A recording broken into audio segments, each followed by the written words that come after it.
5 जुलैला ठाकरे बंधूंचा विजयी मेळावा, राज ठाकरेंची माहिती। विजयी मोर्चाला राजकीय पक्षाचं स्वरूप नसल्याचंही केलं स्पष्ट। पावसाळी अधिवेशनात 57,509 कोटींच्या पुरवणी मागण्या सादर। सर्वाधिक निधी नगरविकास विभागाला तर सर्वाधिक 15,465 कोटी रुपये प्रस्तावित।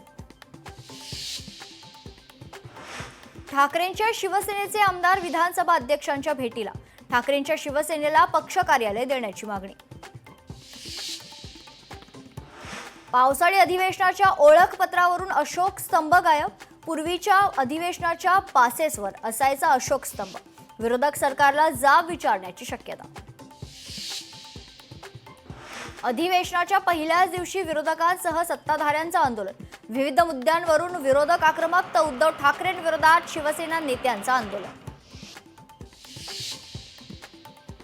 नाशिकच्या चांदोरीत हिट अँड रनची घटना, शाळेत जाताना विद्यार्थिनीला भरधाव वेगानं जाणाऱ्या आयशर ट्रकनं चिरडलं।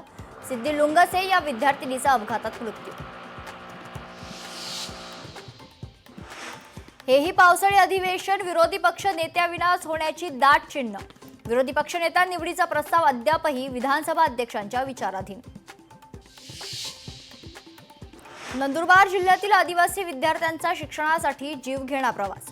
20 फूट खोल दरीवरील झाडाच्या फांदीवरून प्रवास करत गिरवले जात आहेत शिक्षणाचे धडे।